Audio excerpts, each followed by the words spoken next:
commencer un séminaire très intéressant. Un séminaire qui va beaucoup nous aider. C'est pourquoi je vous demande, vous tous qui êtes là, le lendemain, c'est-à-dire demain plutôt, faites tout. Surtout si vous êtes marié et que vous êtes singleton. Mais vous êtes seul dans cette salle. Arrangez-vous pour chercher votre conjoint à partir de demain. Si vous êtes époux,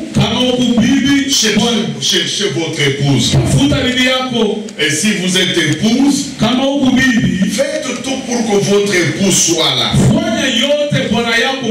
Il est possible que certaines choses qui n'ont jamais trouvé solution dans votre vie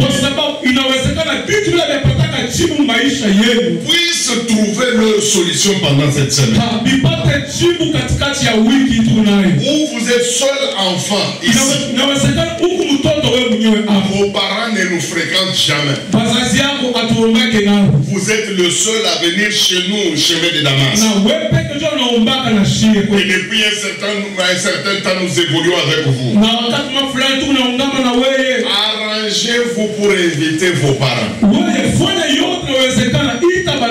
Et en même temps, arrangez-vous aussi pour inviter vos frères et sœurs biologiques.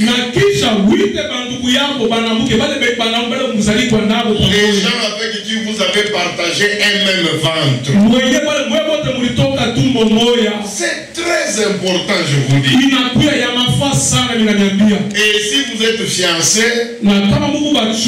et que votre fiancé prie ailleurs, ce qui est déjà une maladie, c'est moi. Faites tout pour que cette semaine ici, qu'elle te rejoigne et que nous prions ensemble. Ou si vous êtes déjà fiancé, arrangez-vous pour que tous les deux vous soyez dans cette salle et ce jusqu'à dimanche. Puisque être fiancé c'est une chose et finir par un bon mariage c'en est une autre. Vous n'êtes pas le premier fiancé du monde. Demandez à Marie qui a été fiancée à Joseph. Mais ces fiançailles-là ont failli capoter. Je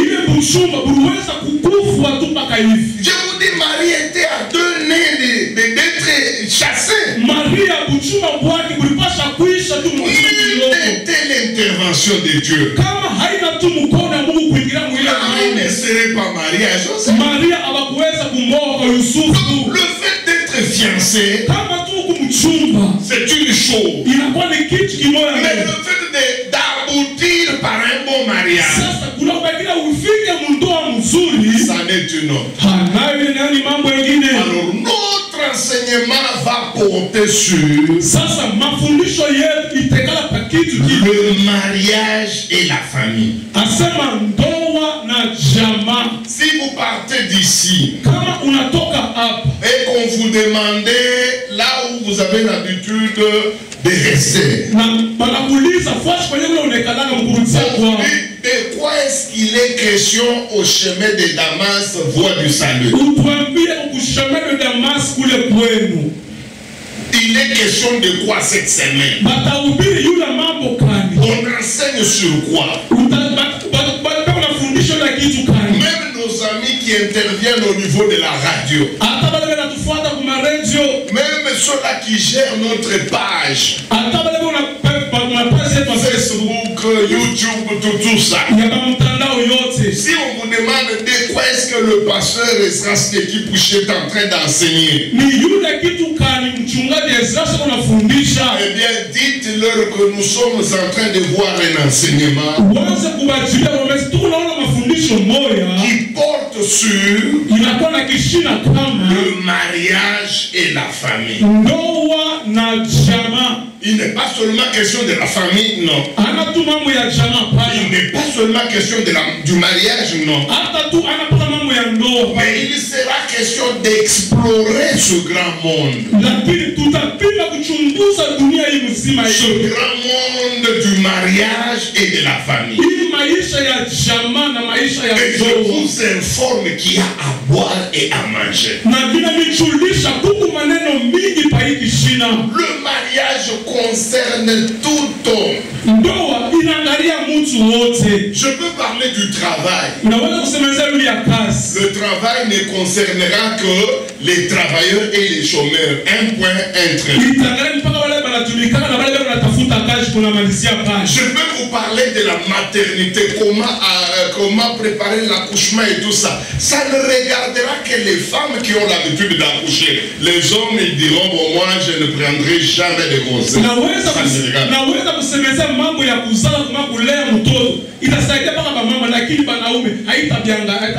Je peux vous parler de la politique. Ça ne concernera pas tout le monde. Il dira que la famille ne le concerne pas. Tout le monde ici a une famille. Que ce soit famille disloquée. Que ce soit famille terre à terre. Que ce soit famille monogame ou polygame. Que ce soit famille monoparentale où il y a tous les deux parents. Ça s'appelle famille.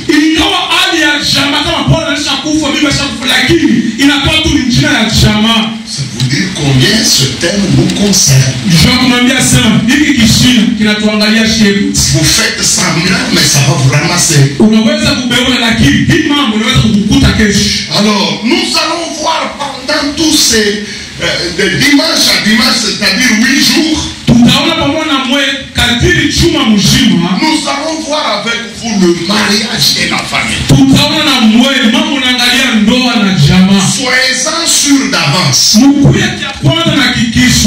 ne terminera pas tout. On ne terminera pas tout. C'est pourquoi il y aura des éditions. Et il y aura des éditions. Première édition, deuxième édition. Et dans chaque édition, on aura à prendre un aspect de la famille et du mariage. Écoutez, la première chose, c'est quelles sont les motivations qui nous poussent à enseigner sur le mariage et sur la famille. Beaucoup de gens qui me connaissent, et ça arrive presque à toutes les églises. Lorsqu'un pasteur m'invite, moi, pasteur Ezra, généralement, à 95%, on ne m'invite que pour enseigner sur la délivrance, combat spirituel, sur la démonologie, sur la sorcellerie. Et il y a des pasteurs qui pensent que non, celui-là, quand vous l'invitez, il fait toujours ça. Même toi, je crois que tu t'attendais à un thème liant à ces choses-là. Mais je t'amène une nourriture que tu n'as pas l'habitude de boire à tout moment. Je viens t'enseigner sur le mariage et la famille. Alors là, même dans ta tête, tu te dis, mais de quoi est-ce que le pasteur Esdras va parler pendant 8 jours? Il va parler du mariage et de la famille. Il va dire quoi? la raison pour laquelle je voudrais donner d'abord des motivations, des raisons. Pourquoi nous enseignons sur le mariage et sur la famille? Commençons par là. Vous allez remarquer que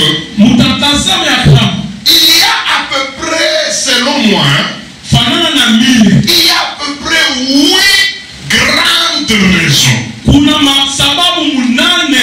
qui m'ont poussé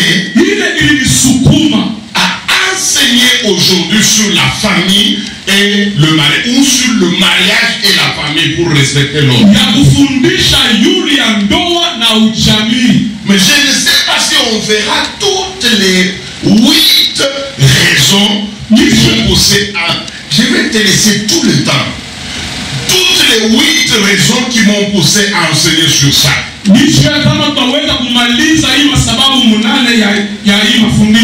Peut-être pour des raisons d'économie de temps, je ne donnerai pas toutes. Puisque demain, après-demain, nous avons des choses à dire. Des choses parfois très importantes, plus que les raisons qui nous poussent à enseigner. Première raison ou première motivation selon le vocabulaire que tu utilises.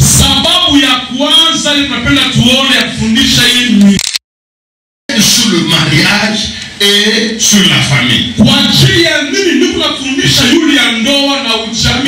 Première raison, c'est puisque les chrétiens de plus en plus commencent à divorcer facilement et les familles soi-disant chrétiennes deviennent de plus en plus fragiles.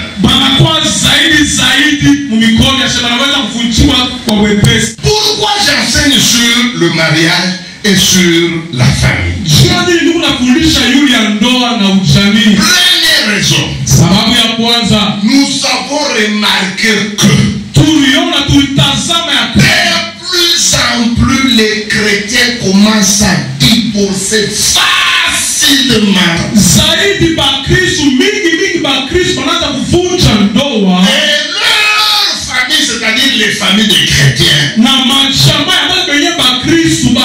deviennent de plus en plus disloquées et fragiles. Pourquoi nous avons besoin d'enseigner sur ça? Mes amis, les chrétiens étaient considérés dans le monde entier.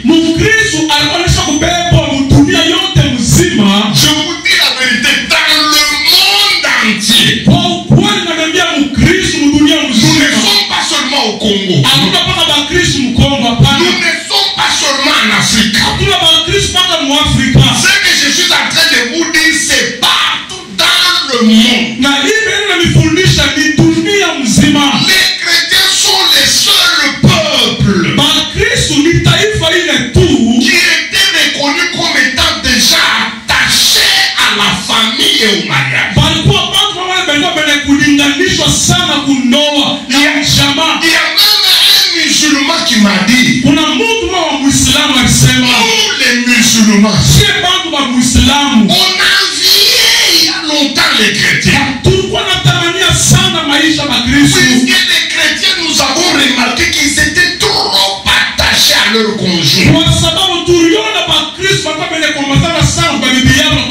avaient un sens prononcé de la famille.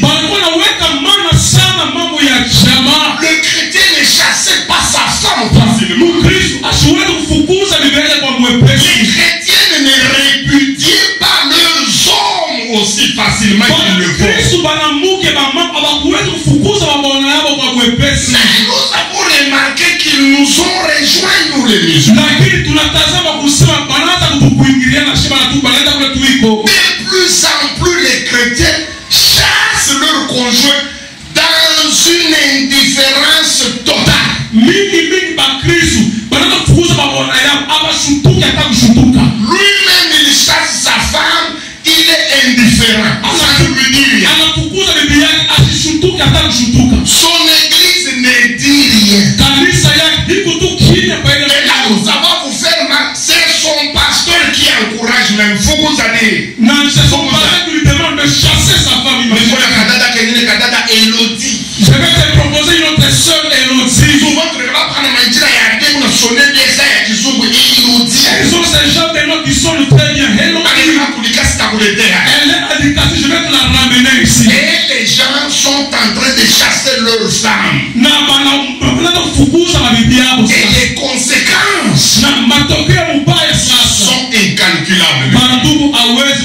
J'aimerais vous dire que tout divorcé garde toujours les séquelles de son divorce. Je répète,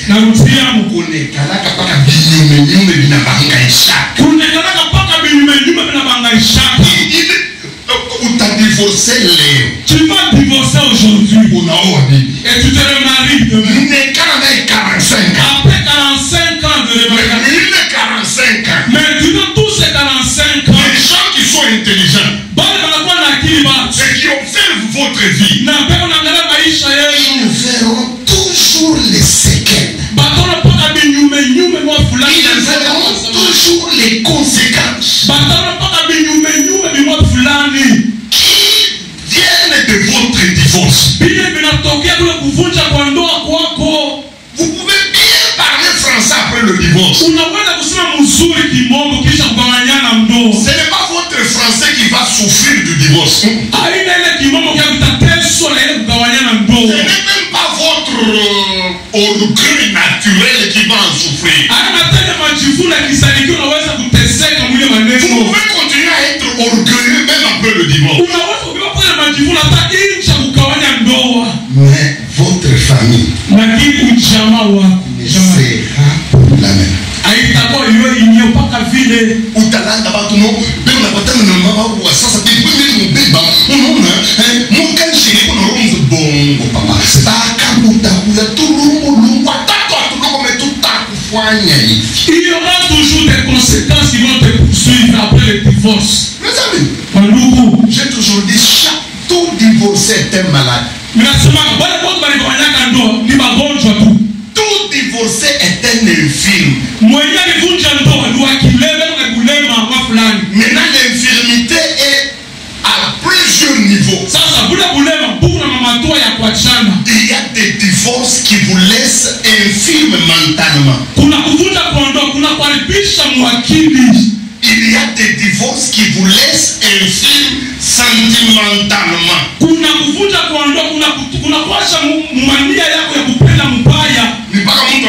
Ça me rappelle ce que ma femme m'avait fait. Tu vas commencer à donner des raisons. Est-ce que je peux te poser une question? Ou malade? Tu es malade. Tu seras incapable de faire confiance à ta femme. Puisque la première que tu as répété, elle est sortie. Tu as la directeur. Puisqu'elle a couché avec son directeur.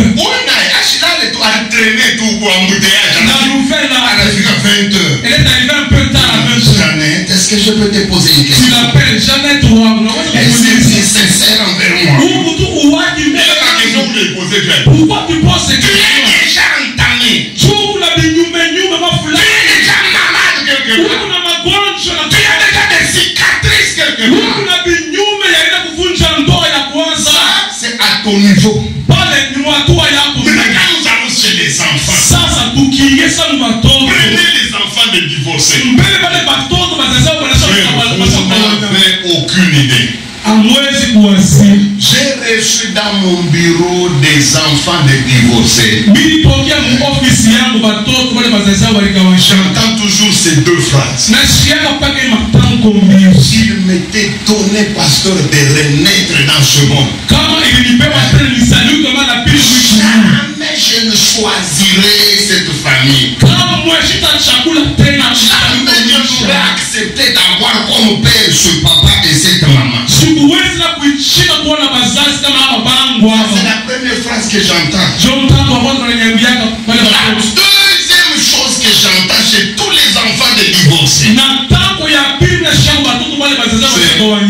Pasteur, anasema prie pour moi. uniombee Pour que je ne divorce jamais. Le divorce, écoutez, à cause de cela, écoutez ce que la Bible dit à propos des divorces. Hata ule uliambia kwa bibi yako aseme mimi naenda bila kanisa na 14 nishukuta. Merci. Mungu anapenda usikie. Dieu veut que tu écoutes d'abord ça. Unaisha kumlala yeye unafunga bintu. Fungise. Avant que tu la répétis. Écoutons ce que la Bible dit. Shike mbele ya Biblia inasema. Kwanza Matthieu 19 verset 6. Matthieu chapitre 19 verset 6.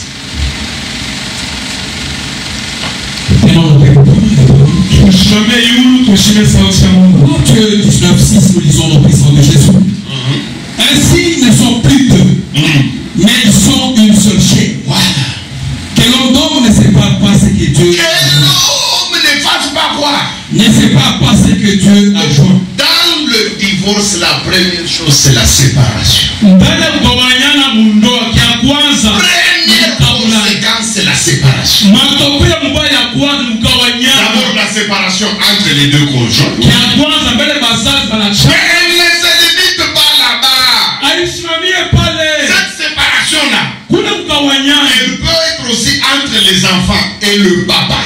Ou entre les enfants et la maman. Ou entre les enfants eux-mêmes. Pourquoi Dieu a dit qu'il n'aime pas le divorce? Asseyez-vous. Parce que ça crée la séparation.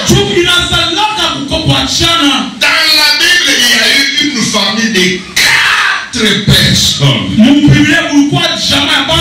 4 seulement. Il n'y avait pas 10. Il y avait papa, qu'on appelle Isaac. Il y avait maman, qu'on appelle Rebecca. Et il y avait 2 enfants.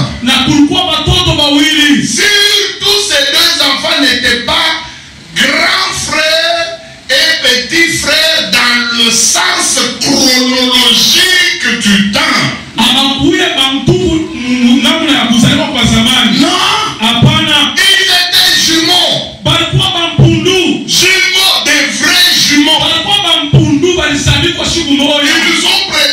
Ils ont partagé un même ventre. Et dans ce ventre-là, ils étaient dans le même placenta. Là-dedans. Mes amis. Et ils sont sortis. Et regardez comment ils sont sortis. Ils sont sortis attachés. Puisque le cadet tenait le talon de l'ennemi. Je sais que ça a une portée spirituelle. J'enlève cette portée spirituelle. J'enlève l'aspect prophétique de cet acte. Je prends uniquement l'acte physique en lui-même. Un jumeau qui s'attache à son frère. Dans la main. On peut penser que pour rien au monde, il ne voulait être séparé de son frère. Quand nous mettons l'aspect prophétique à côté, on peut penser qu'il y avait une telle complicité entre les 2 jumeaux. Quel amour! Demandez à toutes les mamans qui ont eu des jumeaux, des jumelles. Généralement, quand le premier enfant sort, il se passe peut-être 1 heure ou 3 heures pour que le deuxième vienne. Jamais les jumeaux sortent ensemble. Demandez à tous les gens qui font la profession de sage-femme. Ils vous diront que ce que je dis ici est vrai. D'abord, c'est le premier qui sort. Pour d'autres, il y a même le deuxième et le second. Mais c'est là. Souvent ce sont les jeunes. Mais regardez dans cette famille. Les jumeaux sortent ensemble. Quelle unité. Quelle complicité. Quelle communion. Mais cette famille ici sera minée par des problèmes terribles. Et le premier problème qui semble simple, qui semble anodin, qui a failli détruire cette famille, c'est quoi? La préférence des parents. Isaac aimait Esaü uniquement pour la viande. Donc nyama ya pori. Utamu Isaac. À cause tu ya nyama ya pori. À cause du gibier de la brousse. Il a penché tout son cœur à son fils. La maman Rebecca. Ça c'est maman Rebecca. Elle aimait les enfants dociles. Les enfants qui sont à la maison. Jacob, vous ne l'étiez compagnie. Jacob, vous ne l'étiez au titre. Comme Jacob répondait à tout ça. Ça n'était quoi Jacob? Il demande à cause des préférences des parents. La maison s'est divisée en deux. D'un côté nous avons M23 composé d'Esaü. Il était là avec son bounagana. Et de l'autre côté on avait la partie libre qui est Jacob. Savez-vous que rien que ça, les préférences des parents, les conséquences, ça divisait la famille. Jacob, Rebecca à l'est, Esaü, Isaac à l'ouest.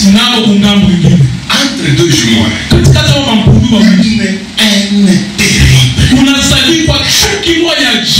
Écoutez ce qu'Esaü a dit. Partout j'ai trouvé Jacob.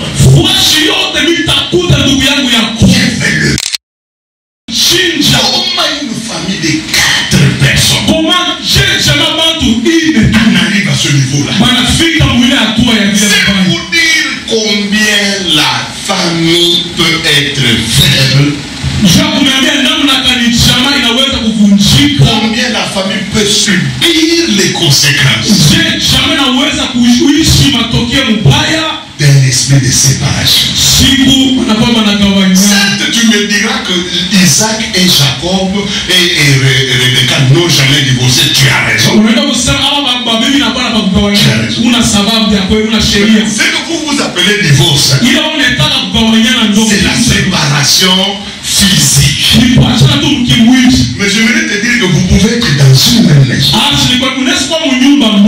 Vous avez déjà divorcé. Combien de maisons sont comme ça? Ils sont dans la même maison. Et donc que nous appelons parents ici ne sont plus ensemble. Pourquoi? Puisque ils s'en tiennent à ce qu'ils voient. Chaque matin, il voit papa se réveiller en pyjama. Et il voit maman sortir en robe de nuit. Alors que dans la chambre, il n'y a ni pyjama ni robe. Ça fait 4 ans qu'ils n'ont pas de rapport. Comme quelqu'un, on lui a demandé de définir le mariage. Le mariage, c'est quoi? Très sérieux, il regarde l'assistance et lui dit le mariage. Les gens lui disent oui. Définis-nous le mariage.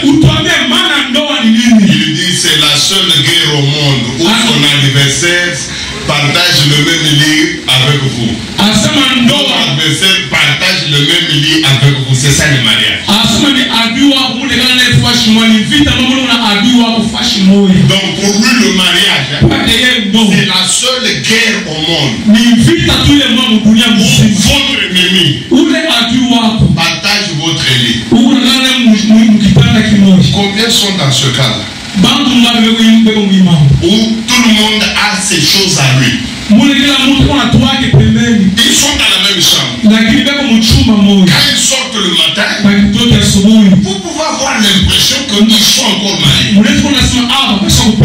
Alors que émotionnellement, sentimentalement, communicationnellement,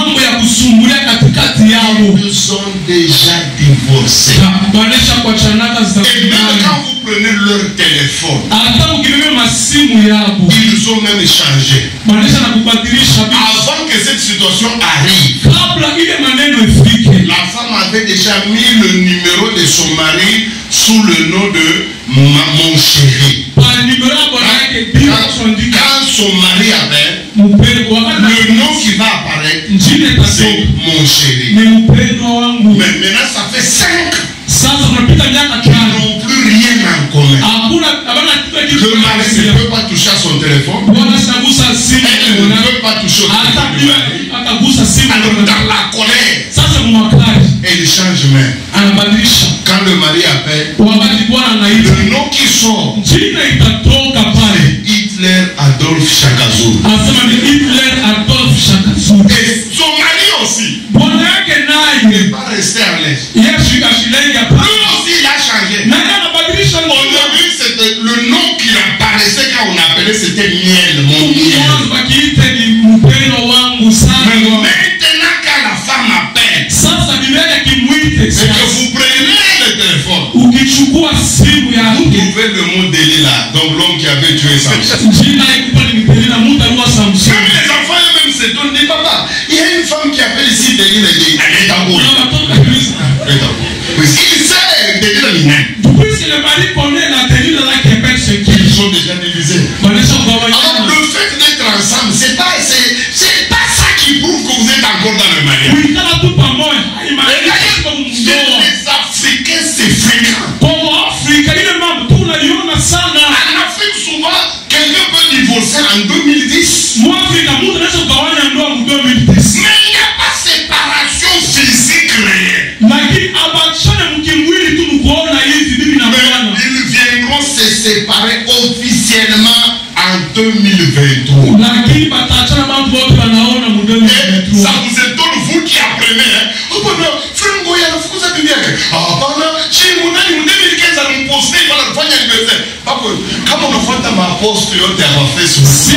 Si vous suivez toutes les photos qu'on poste sur le Facebook, vous serez fou. Par Facebook, puisque sur Facebook, unaweza kuona mtu alipika bibi asubuhi anavinya we anampika nguvu sana mawite. Le mariage tapait sa femme sérieusement 8 heures. Déjà 9 heures avec la photo. À 9 heures, il expose sa photo. Assez voici cette fois-ci l'os de l'os. Facebook. Vous croyez dans toutes ces photos, dans tous ces posts-là?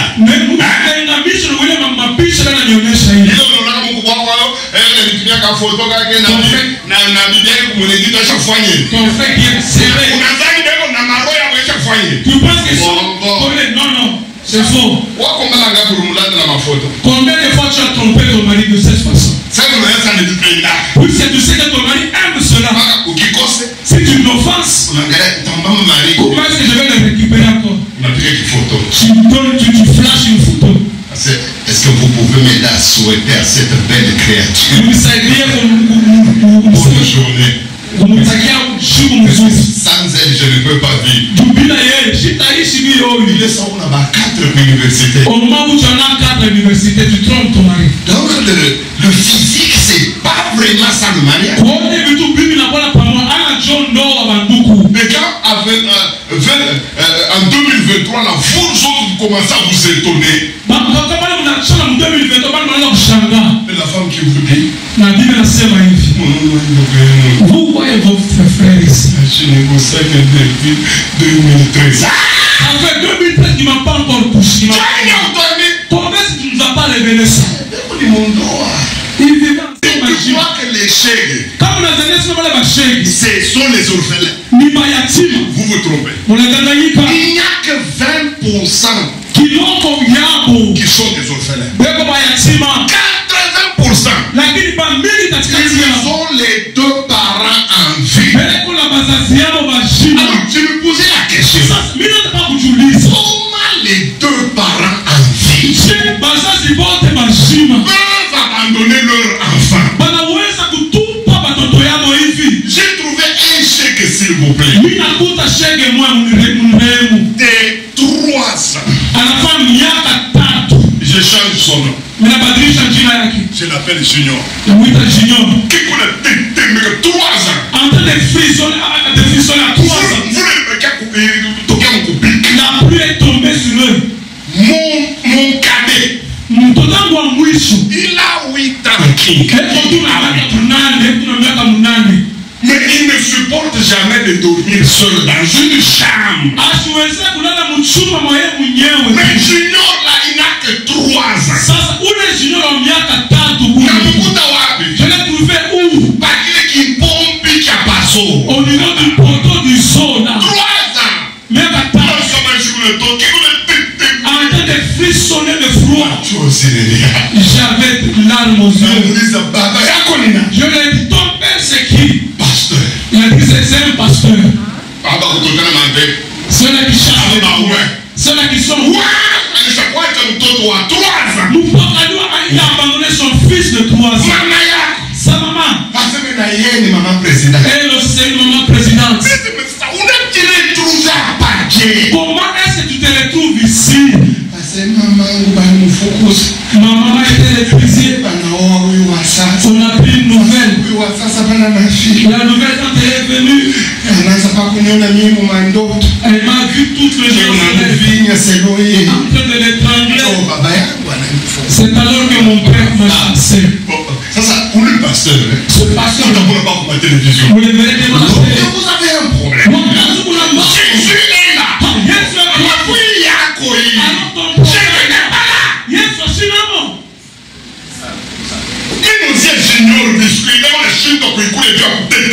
À part de manger les biscuits, puisqu'il frissonnait de froid.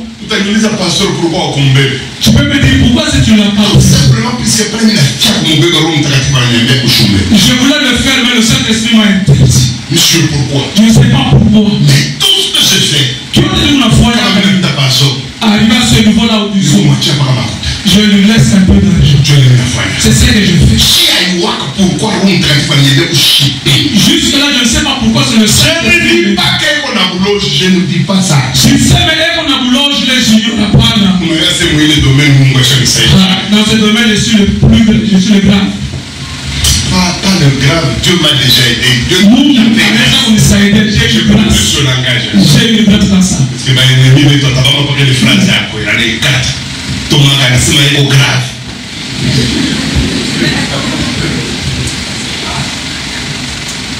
Junior. Qu'il a louage. Toi, pas pasteur. Le fils d'un pasteur. Ou le maman ni oui banao après. Frère, moi mon nao ba Bible après ou kwanza kufwa. Après kufwa c'est je veux comprendre. Mais après ou kufukuza mwingine. Après le divorce, il y a sanction dans ma vision et dans ma révélation. Fais attention à toutes les révélations de ta nouvelle femme. Mtu kanyashia unaka kokwao mpaka vyote mpaka kwetu. Tout ça là mimi na kwenu mama kwenu unakuwa na mangochi. Kesho mtu mimi na kwenu baba kwenu unakuwa na kichwa. Kwenu wewe unaki kitu cha kwenu. Elle ne rêve que le mauvais côté de son mari. Chez eux jamais. Tena mimi nakuwa na watoto mbili. Kila mtu na baba yake. Mbele le fait mbele vile mimi nakuwa. Uko na watoto mbili. Kila mtu na baba yake. Deja ususpect wa kwanza. Uko ile vimbele la vie que tu as unamzana na Zimbabwe. À son père. C'est déjà un dossier lourd. Il n'a pas l'imam de ton il faut ta faute. Mais on a que pour qui tu vas. Jamais tu nous vois des révélations sur ça. Na kaya kutoka saka limane saka kwa au kaunaki kitu. Ton enfant là à la tête de un voleur qualifié, l'argent se perd. Jamais tu vois des révélations sur lui. C'est seulement sur mes enfants. Quoi n'a eu ma vision de ta fausse? À cause de ce message-là, je vais te chasser. Moi, non, que je sois comme chasser dans ma ndoto, papa. Oui, ma ndoto, il a quoi? Viens avec une nouvelle révélation. Ne viens pas te jouer de moi. Oui, en tout cas, ma révélation, il y a quoi? Si tu veux me révéler, il peut changer. Là, je pèse cette question. Les rêves sont toujours penchés chez mes enfants. Tes enfants que tu m'as amenés, je ne sais même pas leur nature, leur état d'âme. Ils pissent trop, parce que le Seigneur, tu as trouvé la maison qui pisse. Vous voyez bien vos révélations. Ne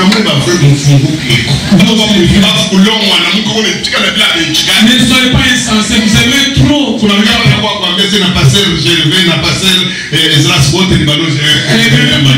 Parce que ce sont des sorciers. Quitte. Les familles. Jamais. 3. Sababu ya tatu.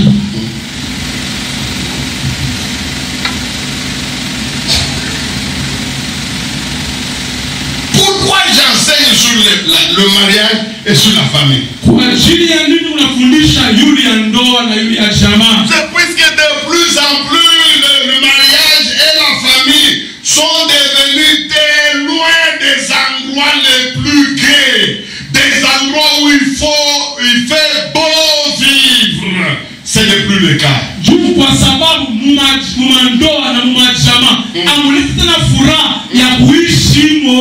la raison pour laquelle nous devons enseigner sur ça. Mes amis, regardez dans la Bible. Chaque fois que quelqu'un était dans son mariage, chaque fois que quelqu'un était dans sa famille, il était en sécurité. Il vivait la gaieté. Il vivait dans la joie. Et chaque fois qu'il en sortait, les malheurs commençaient. La souffrance de Judas a commencé quand Judas est sorti de sa famille. Quand il est sorti de son mariage. La Bible dit qu'il est allé chercher une prostituée. Malheureusement, il tombe sur sa propre belle fille. Il s'était déjà déguisé en prostituée.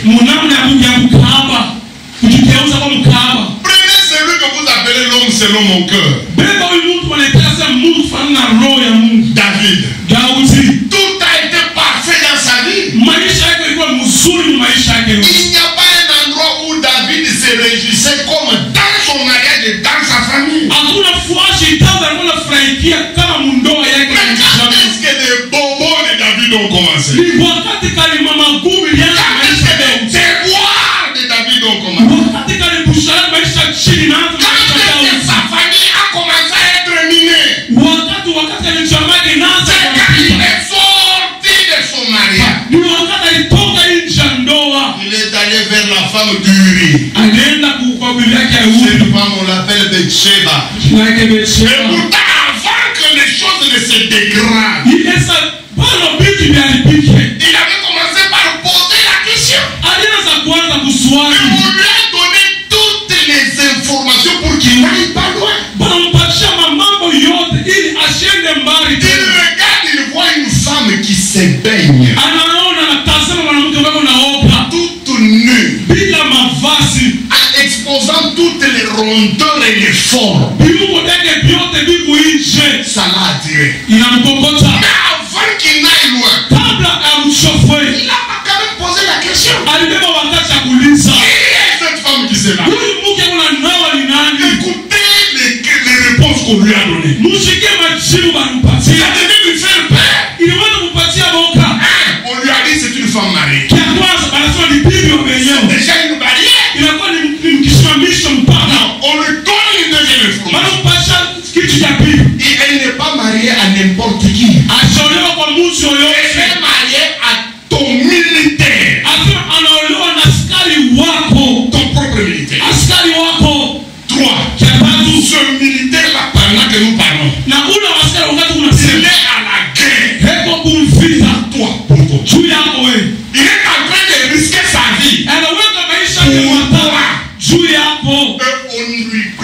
on lui donne même le nom. Le militaire en question s'appelle Uri. Ces 4 informations. Il faut quand même l'arrêter. Vous savez ce qu'il a dit? Prenez-la moi. Apportez-la moi. C'est tout ce que lui, il a eu comme réaction devant les 4 grandes informations. C'est une femme mariée. 2 mariés militaires. 3 ce militaire est à la guerre pour toi. Pour un homme sage. C'est suffisant pour l'arrêter. Non, ne pouvez pas de plus la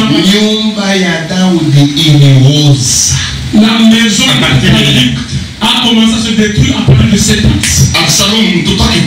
Son propre enfant Absalom, il a monté un coup d'état. Et ça réussi. Qui a pris son fils du nom d'Amnon.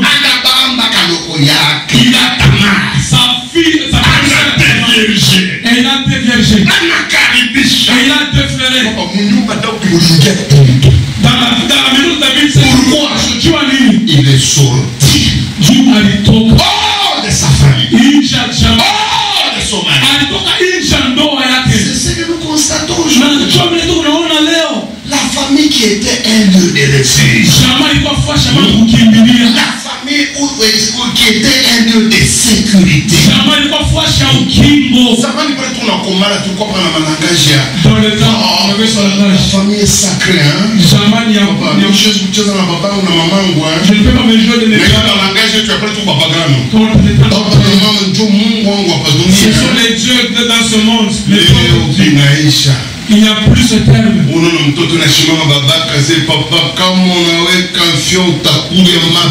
l'enfant dit, si tu oses dire papa, je vais te gifler. Une jeune fille peut te dire sa main dans des blouses. Est-ce que c'est toi qui vas me prendre la mariage? N'est plus un endroit de gaieté. Ce n'est plus un endroit de sécurité. C'est comme si tu es plus en mariage, tu t'apportes de valeur. Il y a des gens ici qui étaient bien avant de se marier, quand ils étaient seuls. Quand tu étais seul, tu étais très propre. Il est toujours rasé. Bien coiffé à tout moment. Ou célibataire. En tant que célibataire. En tant que célibataire. Pourquoi dans ma cabine 6? Tu tenais 6 cabines. Une en Kassapa. Une en Kisanga. Pourquoi dans ma cabine il n'arrive pas? Tu avais des cabines qui te rapportaient. Pourquoi 3 motos célibataires? J'avais 3 motos comme ma parcelle vide. Tu avais 2 parcelles vides. Une sur laquelle tu étais en train de construire. Mais regarde, depuis que tu es allé te marier, c'est une fille réfugiée ici. Elle a dit qu'elle vient de Goma. Tu es tombé dans la tique. Parce qu'elle est là. Alors que tu viens d'épouser des problèmes.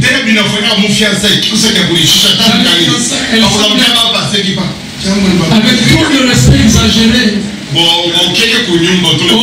Seulement de l'amener chez toi. Vois combien c'est tient devant toi. Tu demandes de faire du thé. C'est ça, on peut retirer ça ici. C'est d'abord que tu le prends. C'est à toi, ose. Tu verras l'enfant de règle. La première cabine tombe. La deuxième par terre. La troisième. Toute ta vie, où pas quoi pasteur Gervais. Pasteur Gervais, je comprends. Comment tu commences à venir? Au début, tu ne fréquentais pas.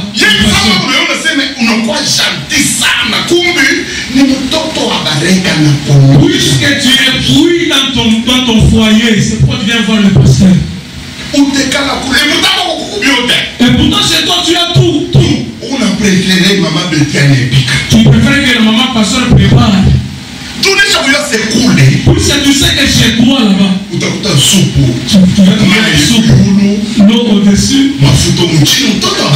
Et toute l'huile en bas, l'enfant des règles. Quelle sauce? Parce que vous allez avec un nœud qui te regarde.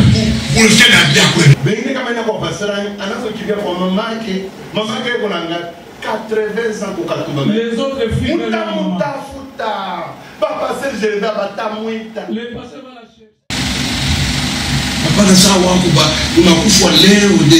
Ton mari, si tu meurs, à la morgue, on l'a déjà fiancé.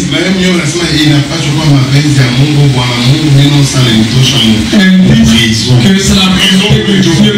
Dieu va lever notre prison. Mourir bien. Changer notre manière de mourir. Et sa femme serait juste et dit que laisse sortir du prison. Vivre.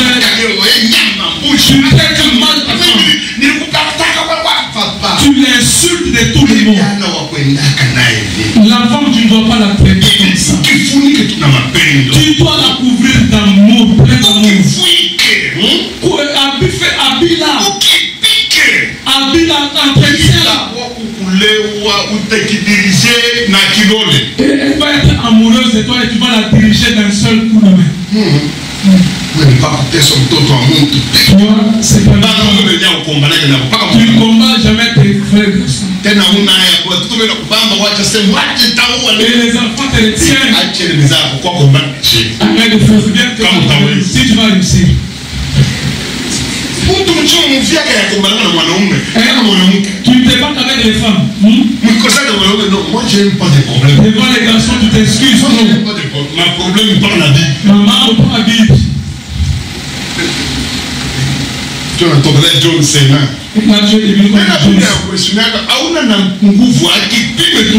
Parfois vous savez que tu n'as pas de force. Juste un coup, tu peux tomber. Elle sait, elle te respecte. Tu veux moi c'est papa. Moi non moi non ça. Je moi toi na pika kofi na sol. Il va me dire tu n'as piqué. Je vais le tuer. Une femme m'a dit ça. Et puis depuis pas le faire à Yambamba. Depuis ce jour-là, et sa femme devait que son mari n'a pas de force. Est-ce que toi tu as la force dans ton corps? Si on essaie juste. Tu ne vas même pas résister. Et quand tu étais atteint par le Covid, la Covid.